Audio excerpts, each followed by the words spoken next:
Bonjour, nous sommes en 2018 dans une série de vidéos consacrées à la crise de mai 68, la crise de l'Église catholique en Occident.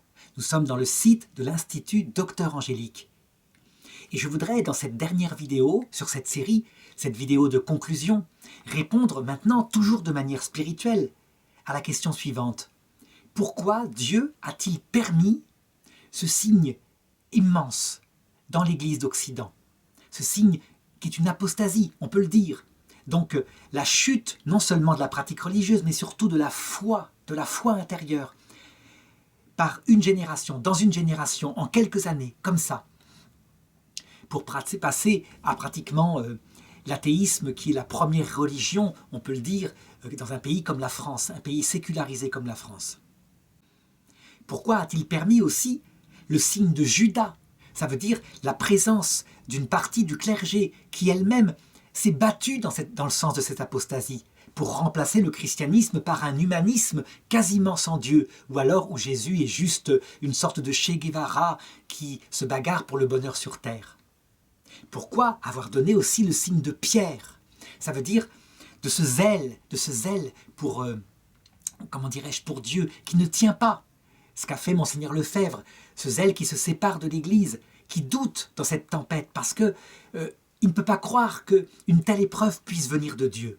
Les gens vont se perdre, n'est-ce pas? Eh bien, je crois que, à mon avis, Dieu a permis cela dans l'Église d'Europe occidentale, du Canada, pour en faire un grand signe pour l'avenir, pour ce que vivra l'Église à la fin du monde. Ce que je veux dire, c'est que la foi catholique, dans le catéchisme de l'Église catholique, par exemple, elle est rappelée au numéro 675. La foi catholique affirme, enseigne que, à la fin du monde, l'Église universelle cette fois, c'est-à-dire dans le monde entier, connaîtra une épreuve unique, dont l'épreuve qu'a connue l'Europe n'est qu'une image, sans doute lointaine. Cette épreuve sera beaucoup plus terrible, pas au plan des corps, au plan des âmes. Ça veut dire que Jésus, en la décrivant, disait « Et si ces temps n'avaient pas été abrégés, personne n'aurait eu la vie sauve. » Il parlait de la vie spirituelle, la vie de la grâce. Ça veut dire que la foi aurait disparu complètement de la terre en cette dernière époque de la fin du monde si jamais les temps n'avaient pas été abrégés. Donc ce que je voudrais dans cette vidéo, c'est d'abord analyser ce qui sera vécu lors de la période du dernier Antéchrist et qu'on peut reconstituer à travers nos prophéties, à travers la parole des grands docteurs de l'Église et du magistère. Et puis, à la lumière de cela, eh bien, contempler ce qu'a vécu l'Europe occidentale, disons de 1918 à 2018, pendant les 100 ans qui ont marqué cette épreuve. Alors la première chose qu'il faut comprendre, c'est que ce que je vais raconter là, globalement, pas dans les détails, mais globalement, fait partie de la foi catholique. C'est dans l'Écriture, et le magistère en a fait maintenant, je dirais, avec son autorité infaillible du magistère ordinaire, on a fait une doctrine. Donc je lis le texte du catéchisme 675, avant l'avènement du Christ, donc avant son retour dans la gloire, l'Église doit passer par une épreuve finale qui ébranlera la foi de nombreux croyants. Le texte est un petit peu compliqué à lire, je vais le lire mais je vais le traduire en termes français que j'estime plus simple. La persécution qui accompagne son pèlerinage sur la terre dévoilera le mystère de l'iniquité sous la forme d'une imposture religieuse apportant aux hommes une solution apparente à leurs problèmes au prix de l'apostasie de la vérité. L'imposture religieuse suprême est celle de l'Antichrist, c'est-à-dire celle d'un pseudo-messianisme où l'homme se glorifie lui-même à la place de Dieu et de son Messie venu dans la chair. Ensuite, le Christ appelle l'Antéchrist au numéro 676 tout ce qui est millénariste, ça veut dire l'attente d'un bonheur ici-bas merveilleux, d'un paradis sur terre. Au numéro 677, il conclut comme ça: l'Église n'entrera dans la gloire du royaume qu'à travers cette ultime épreuve, cette ultime Pâque, où elle suivra son Seigneur dans sa mort et sa résurrection. Le royaume ne s'accomplira donc pas par un triomphe historique de l'Église, selon un progrès ascendant, mais par une victoire de Dieu sur le déchaînement ultime du mal, qui fera descendre du ciel son épouse. Le triomphe de Dieu sur la révolte du mal prendra la forme du jugement dernier, après l'ultime ébranlement cosmique de ce monde qui passe. En termes très simples, eh bien, l'Église, qui est épouse du Christ, vivra la même chose que le Christ. Le Christ, il a prêché pendant 3 ans, et sa plus grande, sa plus puissante prédication, celle aussi où son cœur a été formé, ça a été quand il a été mis sur la croix. Et cette croix où il est mort à lui-même, lui le tout humble, le sans péché, lui Dieu fait homme, cette croix a révélé plus que tous ses discours qui est le Père, à quel point il nous aime, à quel point il est humble. Et ça s'est traduit par la résurrection. La victoire finale, absolue, des milliards d'âmes qui étaient dans les enfers, dans l'Hadès, dans le Sheol, ce jour-là, le vendredi saint, sont entrés au paradis. Et le Christ les a suivis. Lui qui est Dieu fait homme, il les a suivis. On pourrait dire il les a précédés. Non, je pense qu'il les a suivis. Il les a fait rentrer dans la vision béatifique en premier. C'est typique du Christ. Toujours est-il que, sur ce point-là, on ne va pas discuter, toujours est-il que l'Église, qui est son épouse, qui l'accompagne, tous ceux qui l'aiment, eh bien l'Église en tant que telle est appelée à suivre le même chemin. Elle a prêché pendant 3 ans, si on peut dire, en tout cas quelques siècles. Et puis à un moment donné, peu à peu, sous l'influence du monde, ces trésors lui ont été retirés, un par un. Les trésors matériels, j'entends. Au point qu'à un moment donné, elle n'avait plus que sa parole pour indiquer où est le ciel, quel est l'évangile. Eh bien, cette épreuve continuera. Et à un moment donné, à la fin du monde, donc qui se produira, je dirais, au cours des générations, quand ça sera prêt. C'est certainement pas pour maintenant. Maintenant, nous sommes dans une épreuve qui concerne l'Europe occidentale principalement, avec l'humanisme sans Dieu. Non, à un moment donné viendra la dernière épreuve, qui cette fois touchera l'Église dans son ensemble, universellement. Ça veut dire le pape, mais aussi tous les fidèles de tous les pays, l'Afrique, de tous les continents, l'Asie, etc. À savoir que Dieu permettra que le mystère de l'iniquité soit présenté à la terre, et soit même imposé. Et c'est quoi le mystère de l'iniquité ? Eh bien, c'est la raison objective, non cachée cette fois, qui provoqua la révolte des démons. Et cette raison est une religion. Les démons, les anges révoltés, se révoltèrent au début du monde en disant « Nous voulons voir Dieu parce que nous le méritons. Nous n'acceptons pas de voir Dieu sous condition d'humilité et d'amour. Nous sommes des créatures spirituelles, nous méritons la vision béatifique. Quant à l'idée de donner la royauté sur le cœur de Dieu aux plus humbles, et peut-être un jour à une femme, nous le refusons. Nous exigeons un changement des projets de Dieu. Ça, c'est le mystère de l'iniquité. Ce mystère de l'iniquité annonce donc l'existence d'une vie après la mort. Et il a été donné par Lucifer à Adam et Ève au début de l'humanité. Il leur a dit précisément ceci. Si vous mangez de l'arbre de la connaissance, ça veut dire si vous choisissez vous-même, avec votre intelligence, ce qui est bien, ce qui est mal, indépendamment de ce Dieu qui vous veut les yeux fermés, parce qu'il veut vous dominer, alors vos yeux s'ouvriront. Vous serez comme un Dieu. Vous ne mourrez pas. Il y a une vraie vie éternelle pour vous. Mais vous serez comme un Dieu, vous déciderez du bien et du mal.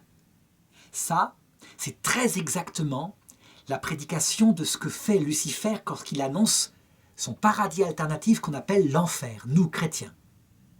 Eh bien, cette révolte de Lucifer, qui s'est au cours des temps répandue à travers les tentations charnelles auxquelles il a soumis l'humanité, il est annoncé qu'à la fin du monde, elle sera donnée à l'humanité entière à travers un système religieux et politique qui annoncera il y a une vie après la mort. Il y en a une. Et cette vie après la mort est géniale. On ne meurt plus. On est debout. On est libre. On choisit le bien et le mal. On possède des richesses telles que on n'a besoin de personne pour être autonome. On peut en profiter au maximum. Quant au Dieu qui voulait écraser l'homme en lui demandant d'être humble, d'être soumis, c'était le démon. Le vrai Dieu, lui, vous veut debout, libre, autonome. 6, 6, 6, ça veut dire l'homme debout, qui est comme Dieu, mais maître de sa vie, parce qu'il a créé l'homme pour la liberté. Alors évidemment, quand je dis ceci, on se dit, mais ça ressemble à un mauvais roman, ça ressemble aux Lucifériens, qui parlent comme cela. Les Lucifériens, c'est 3-4 jeunes qui se prennent pour Lucifer et qui d'ailleurs n'offrent même pas de sacrifice, puisque c'est une philosophie de la liberté exaltée. Eh bien, la foi catholique affirme qu'à un moment donné, ce ne sera pas du tout un petit groupe amusant. Ce sera l'idéologie du monde qui sera proposée au monde, au point que toutes les anciennes religions, tout ce qui porte le nom de l'humilité, qui dit qu'il faut être humble, aussi bien depuis, comme dit le Concile Vatican II, depuis le bouddhisme qui n'a pas vraiment Dieu, mais qui a l'humilité, en passant par l'islam, qui ne connaît pas le cœur de Dieu, mais qui dit qu'il faut se soumettre à Dieu, en passant évidemment par le sommet, le christianisme, qui explique pourquoi il faut être tout humble et tout amour. Parce que pour voir Dieu face à face, sans un cœur brisé, on ne peut pas, on ne supporte pas, parce que Dieu lui-même est comme ça. Lui, l'infini, le Tout-Puissant. Et donc que ce n'est pas pour écraser l'homme qu'il l'oblige à l'humilité, à l'amour. C'est parce que sans ça, c'est impossible de voir Dieu. Nul ne peut voir Dieu sans mourir.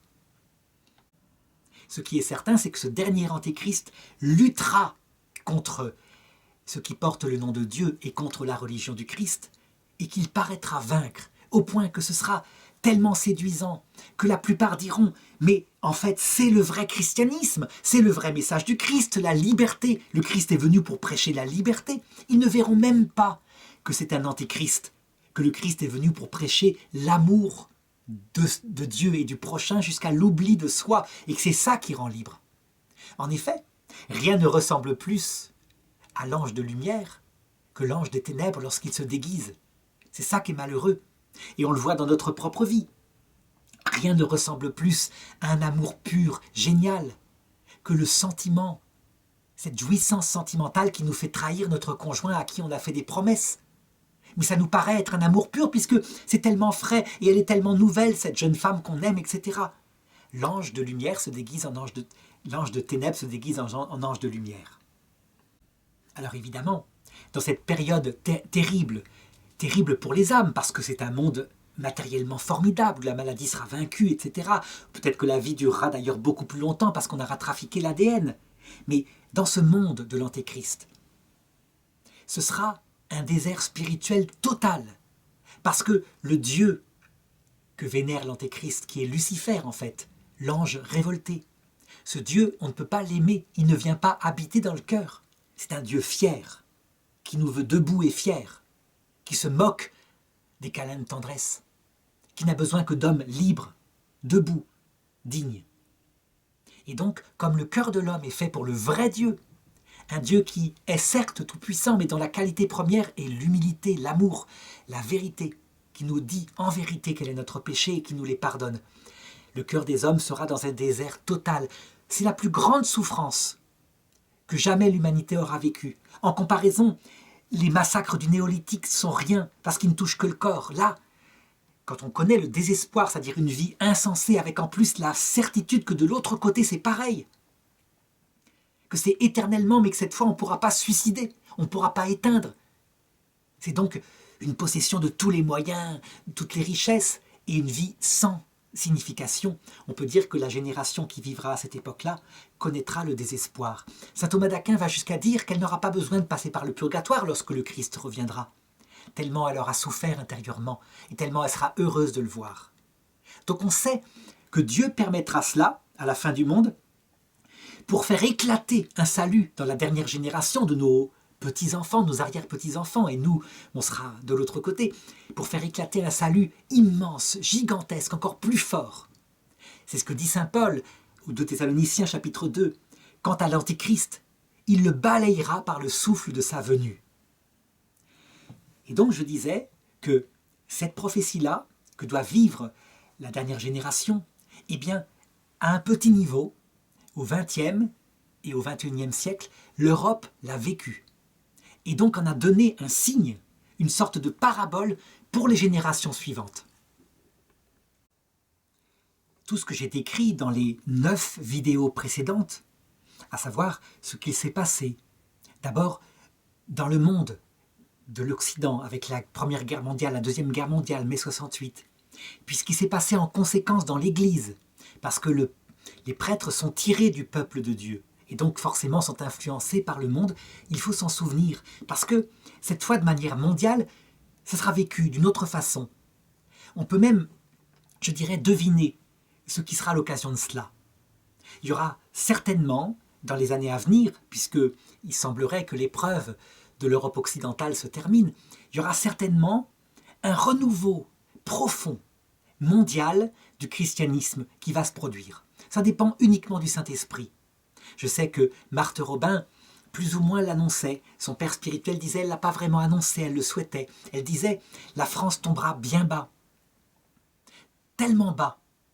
Mais elle se relèvera, vous verrez, ce sera plus qu'un renouveau, ce sera un rebond incroyable. Elle disait cela. Est-ce que ce sera un rebond qualitatif? Ça veut dire que des hommes d'église, des évêques, se mettront à prêcher un évangile beaucoup plus profond, beaucoup plus compris que celui d'un siècle avant l'épreuve. Peut-être. Mais ce sera peut-être aussi un rebond quantitatif, comme on a vécu après la Révolution française à partir de 1830, où la France, la Belgique, sont devenues les terres les plus missionnaires du monde. Ça a été un renouveau incroyable. Les cathédrales, les églises, pas les cathédrales, mais les églises qui sont dans tous les villages, ces belles petites églises gothiques, sont des églises en fait du 19e siècle, de ce renouveau-là. Partout, partout, il en a été construit et avec un art magnifique, parce que c'est un beau renouveau, donc avec la beauté dans les églises. Eh bien, peut-être que ce sera un renouveau quantitatif. Peut-être pas, on ne sait pas comment dire. Mais ce qui est certain, c'est que le renouveau qualitatif, il est déjà là. Il est déjà là par les signes que l'Église d'Europe a laissés au monde entier, l'Église du Canada aussi. À savoir, je l'ai dit, le signe de Judas, le signe de Pierre.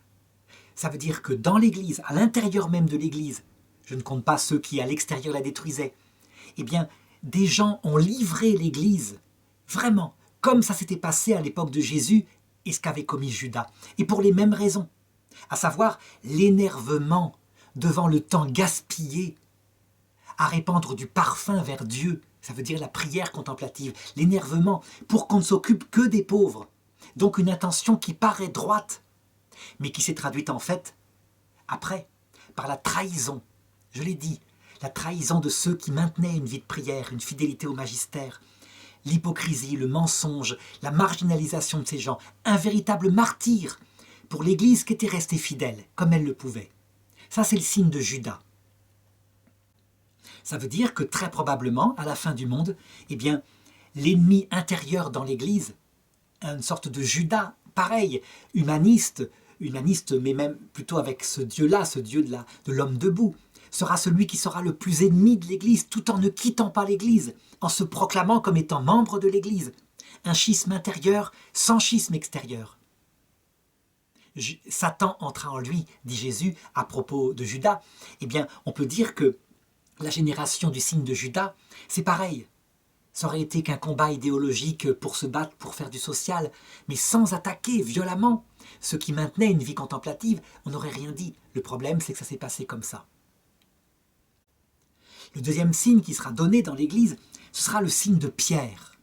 Ça veut dire des chrétiens, zélés, aimant l'Église, aimant le Christ, voulant le faire connaître sur la terre, et qui, considérant le comportement de l'Église, qui manifestement, comme le Christ, se laissera faire, uniquement parlera en parlant, en disant la vérité, par la seule force de la vérité, et qui sera donc livré pieds et mains liés à ses ennemis, eh bien ces gens-là ne comprendront pas. Ils diront, il faut se battre, il faut reprendre la force de jadis. Ce signe de Pierre a été donné dans l'Église d'Europe occidentale, du Canada, par le mouvement intégriste, qui a dit l'Église ne donne plus les directives, les repères fermes. L'Église, elle semble s'abandonner. Elle ne fait plus que parler du bien. Elle ne voit plus le mal, elle ne le montre plus. Et ces gens-là ont douté. Et ils se sont séparés de l'Église.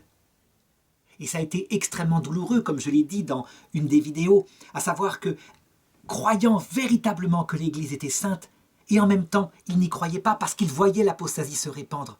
Et en même temps, ils se disaient qu'il devait y avoir quelque chose de plus profond à trouver. Donc certains revenaient dans l'Église. Ça a été chez eux un déchirement intérieur, profond, un peu comme en Pierre, lorsque il se rendit à la croix, que lui, il décida d'agir en défendant Jésus qu'allait être arrêté au Jardin des Oliviers. Il sortit son épée. Et quand Jésus lui dit de rentrer son épée, il s'écroula. Et ensuite, il rogna 3 fois, ne sachant même plus où il en était. Il rogna devant une petite servante. Il n'y a rien de plus humiliant qu'allait penser la petite servante de lui, pour après se cacher jusqu'à la fin, jusqu'à la résurrection, dans une pièce, en pleurant, parce qu'il n'avait pas su être fidèle, lui qui vraiment aimait le Christ. Le signe de Pierre est un signe positif, mais qui indique quoi? Qu'en fait, ce qu'il faut garder à l'esprit dans cette épreuve terrible, c'est les personnes qui sont restées fidèles. Qui est resté fidèle dans cette grande épreuve qu'a connue l'Église d'Europe, d'Occident, du Canada? Qui est resté fidèle? Ceux qui avaient gardé les 3 blancheurs. Le Christ, vrai Dieu, fait homme, qu'on prie, qu'on adore, qu'on reçoit dans l'Eucharistie. Deuxièmement, la Vierge Marie, qui est sa collaboratrice, qui, à la croix, a dit oui en notre nom, qui a toujours été fidèle à la croix, qui jamais n'a douté alors que tout semblait perdu. Ceux qui auront pris la Vierge Marie chez elle, qui auront médité sur sa présence le samedi saint, ceux-là resteront fidèles parce qu'ils garderont toujours à l'idée que s'il n'y a pas de renouveau sur terre, c'est pas grave. Le renouveau, ce qui compte, c'est le renouveau final de l'autre côté, la victoire éternelle. Cela, il remplace l'espoir dont vit le signe de Pierre par l'espérance théologale. Ça veut dire que les choses ne se laissent pas voir de l'extérieur. Ce qui compte, c'est ce que va réaliser dans le cœur des hommes Dieu à la fin, lors de son retour dans sa gloire, soit à l'heure de la mort, soit à la fin du monde. On peut dire que ceux qui ont médité sur les apparitions de la Vierge Marie depuis 1830, lorsqu'elle donna à l'Église la fameuse médaille miraculeuse, avec ces symboles si riches, dont j'ai parlé dans une des vidéos, symbole qui, manifestement, annonce cette spiritualité du Christ et de la Vierge ensemble, travaillant pour le salut de leurs enfants, eh bien ceux-là, ils ont gardé la foi. Mais il y a une 3e blancheur que ceux qui sont restés fidèles ont gardée. C'est la fidélité au magistère, le magistère de l'Église. Ça veut dire pas le pape comme homme, pas le pape comme pasteur. À la rigueur, ils peuvent se planter. Non, la définition de la doctrine du salut, définie par le magistère de l'Église, depuis le début jusqu'à la fin, Vatican II compris, François compris, qui ont gardé fidèlement ce qui était doctrine du salut. Je dis bien François compris parce que lui, il a donné quelque chose d'important comme doctrine du salut, à savoir que il fallait faire de la théologie pour connaître les principes universels de la morale, mais que toujours, lorsqu'on était confronté à une personne, il fallait aussi la rejoindre dans ces circonstances particulières. Parce que quelquefois, la morale universelle ne correspond pas à des circonstances particulières. Il faut donc unir la vérité et l'amour, toujours dans le christianisme. C'est quelque chose d'essentiel qu'a donné le pape François et qui a fait que certains qui se battaient pour la vérité dans la grande épreuve de mai 68 ont été déstabilisés, à tort. Ceux qui ont gardé ces 3 blancheurs que saint Jean Bosco avait donc vus en rêve vers 1880, ceux-là n'ont pas perdu la foi dans l'épreuve. Quelquefois, ça a été extrêmement douloureux. Ils ont vécu le martyre, la mort sociale, la mise à mort sociale, je parle de clercs, de serviteurs de l'Église, par leurs propres frères. Vraiment, il faudra un jour observer, comptabiliser le nombre de ces prêtres vraiment fidèles à leur vocation et qui ont été marginalisés, arrachés à leur vocation, qui était l'annonce de l'Évangile. Il faudra le faire. La Vierge Marie avait dit à Fatima en 1917, « À la fin, mon cœur immaculé triomphera. » Il triomphera de quelle façon? Eh bien, je dirais qu'il y a une façon qui est certaine. C'est que cette épreuve, cette grande épreuve de 14, de mai 68, cette grande épreuve, on verra de l'autre côté qu'elle a permis le salut grandiose de millions de gens qui, sans ça, n'auraient été que moyennement sauvés. Heureuse épreuve qui leur vaudra un tel salut parce qu'ils seront pardonnés et ils demanderont pardon. Je l'ai vu à la vidéo précédente. Mais ce fruit-là ne se verra que de l'autre côté. Un deuxième fruit, ça a été que l'Église d'Europe, qui est, je dirais, la base actuellement de l'Église vivante, puisque l'Église d'Orient, qui était en Afrique du Nord, en Turquie, a été ravagée, a été envoyée, a disparu quasiment de ces lieux-là. Eh bien, l'Église d'Europe, qui est une Église apostolique vivante, a connu dans sa chair, dans ses enfants, toutes les épreuves du XXe siècle. Elle a vu des peuples évangélisés depuis 1000 ans, depuis plus de 1000 ans, commettre des crimes abominables. Ça a été une épreuve terrible qui l'a conduite à un grand progrès. Elle s'est mise tout d'un coup à regarder ses propres péchés, les propres péchés de ses enfants, tout en maintenant sa foi dans la sainteté de l'Église, qui vient de l'Esprit Saint, qui l'a conduit au ciel. L'Église sainte, ça veut dire menée par l'Esprit Saint, qui l'a conduit au ciel. Mais dans ses membres, les hommes qui sont sur terre, il n'y avait que péché, sauf la Vierge Marie et le Christ lorsqu'ils passèrent sur terre. Quand je dis qu'il n'y avait que péché, je veux dire il y avait péché. Et il y avait aussi des grandes réalisations de sainteté, mais l'Église s'est mise à regarder son propre péché. Et du coup, à essayer de regarder les autres avec ce regard de miséricorde, en regardant ce qu'il y avait de bon en eux. Donc, regarder la poutre dans son œil, puis après regarder la paille dans l'œil du prochain, pour s'apercevoir en fait que finalement, devant Dieu, tout homme tombera à genoux à l'heure du jugement. Il en est sorti une compréhension renouvelée, beaucoup plus profonde de la révélation du Christ.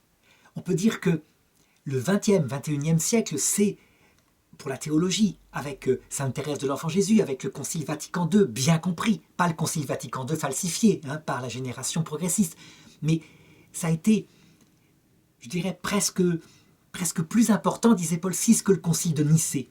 Non, le Concile de Nicée, c'est la base, mais là, c'est comme un sommet, où on découvre les secrets du cœur de Dieu, la royauté de Marie, etc. Cet héritage-là, on peut dire que l'Église, dans son épreuve, l'Église d'Europe occidentale, l'Église d'Occident, va la transmettre aux générations suivantes, véritablement. Et ça, c'est un gain gigantesque. C'est aussi un gain certain, un renouveau spirituel que Marthe Robin avait écrit et qui, ça, là, qualitativement, s'est réalisé. Troisième possibilité, est-ce que ça va se réaliser tout d'un coup par un retour profond de la foi dans la génération suivante? Peut-être. Peut-être. Là, ce n'est pas sûr. Ça dépend de l'Esprit Saint lui-même. Ça dépend de ce qu'il va vouloir. Il fera au mieux. Il fera ce qu'il faut. Il y a des fois où il est surprenant.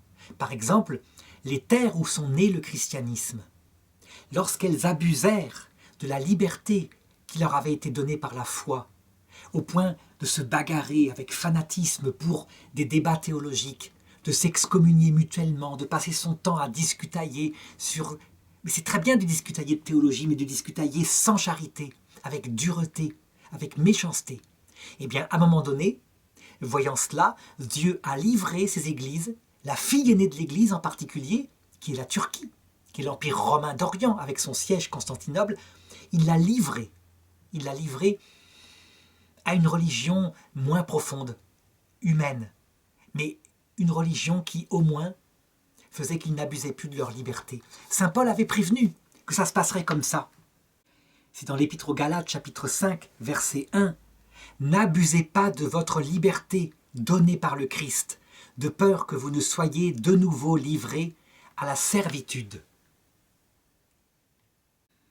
L'islam, c'est la servitude envers Dieu. Ça veut dire que Dieu, le même Dieu, eh bien, il l'honore de force, avec une loi qui est très forte, qui s'oppose à eux, et comme un maître est honoré par des serviteurs. Le christianisme, c'est la religion de l'amour libre. Libre, ça veut dire responsable, et pas l'amour qui abuse. Malheureusement, quelquefois, on abuse. Donc, pour l'Europe occidentale, est-ce qu'il va y avoir un renouveau quantitatif, un retour à la foi? Eh bien, je dirais deux hypothèses. Soit Dieu le fait dans la génération suivante, c'est possible, ne serait-ce qu'en se servant des lois naturelles de la génération qui suit mai 68 et qui est malade des racines de l'Europe qui sont bafouées, livrées par la génération précédente et qui donc pourrait avoir envie de la retrouver, cette racine. Et parmi ces racines, il y a le christianisme, profondément compris. On peut dire que lorsque la génération mai 68 sera partie, eh bien, en redécouvrant les fruits donnés vraiment par l'Église, par le magistère, la vraie religion catholique renouvelée par cette épreuve, ils y adhéreront sans problème tellement elle est belle, tellement elle répond profondément. Autre possibilité, eh bien, que Dieu livre l'Europe occidentale, qu'il la livre elle aussi à la servitude. Après tout, pourquoi pas? On peut dire que l'islam, c'est un peu le fouet de Dieu quand les enfants sont désobéissants. Parce que c'est mieux que ce à quoi se donne l'Europe actuellement, qui s'appelle l'humanisme athée, et qui fait que les gens vivent en brisant ce qu'il y a de plus sacré. Famille, enfants avortés par quantité, par millions, vieillards abandonnés, couples détruits, etc. Et elle croit que ça, c'est la sagesse suprême. Non, il vaut mieux l'islam qui au moins tient les gens. Si c'est le cas, si Dieu fait cela, s'il livre l'Europe à l'islam, eh bien, de toute façon, il y a une chose qui est certaine, c'est que l'Europe, elle a donné le bâton de son héritage à une nation qui fera porter son fruit à l'Évangile. Elle l'a fait déjà. Elle l'a fait au XIXe siècle, un peu comme d'ailleurs l'Orient, avec les grands conciles œcuméniques, avant de mourir et de perdre la foi chrétienne, transformée donc par l'islam, a donné le bâton de la foi à l'Occident, à l'Europe occidentale, qui elle au départ était des peuples barbares, mais qui lui ont fait porter son fruit. Eh bien l'Afrique, qui était il y a 1 siècle et demi encore, je dirais, vivant dans l'esclavage de la sorcellerie, de l'animisme, etc., l'Afrique a fait sienne, pour une partie, l'héritage du Christ. Et elle lui fait porter son fruit. Eh bien, si Dieu le veut, peut-être que le bâton, le futur de l'Église, sera en Afrique, en Asie, peut-être aussi en Chine, et donc que des nations lui feront porter son fruit, à son tour. Je ne sais pas ce que Dieu voudra. Peut-être que ce deuxième hypothèse arrache le cœur de ceux qui aiment la France chrétienne, qui y croient. Mais il faut savoir que la fille aînée de l'Église, la vraie, la Turquie, Dieu l'a fait. Et donc la fille aînée de l'Église occidentale, la France, Dieu peut le faire. Parce que ce qui compte pour Dieu, c'est pas la gloire terrestre d'une nation. De toute façon, les nations, les gens changent, ils passent, ils meurent et les générations se succèdent. Ce qui compte pour Dieu, c'est le salut éternel de la majorité des gens, que tous puissent être sauvés si possible. Et donc, si une nation répand le poison sur la terre, eh bien, il lui enlève sa gloire. Si au contraire elle revient vers le Christ, comme peut-être l'annonce Marthe Robin, alors il lui rend sa gloire. On ne sait pas. Ce qui est certain, c'est que lorsque les peuples qui auront ramassé le bâton, on pourrait dire le relais de l'Évangile, et lui auront fait porter son fruit, lorsque eux-mêmes, à leur tour, dans les siècles à venir, connaîtront l'épreuve de l'apostasie, l'attaque du dernier antéchrist, alors ils pourront se souvenir de ce qu'a vécu l'Europe. Et le petit reste qui restera fidèle pourra garder la foi, à savoir que dans cette épreuve-là, cette épreuve finale, eh bien, le Christ va vaincre définitivement le mal. C'est certain. Il faut juste patienter, comme la Vierge Marie à la croix. Peut-être qu'à la fin du monde, il n'y aura plus de pape. Ils auront été interdits. Peut-être qu'il n'y aura plus de messe. L'Eucharistie se sera terminée. Mais il restera les 3 blancheurs.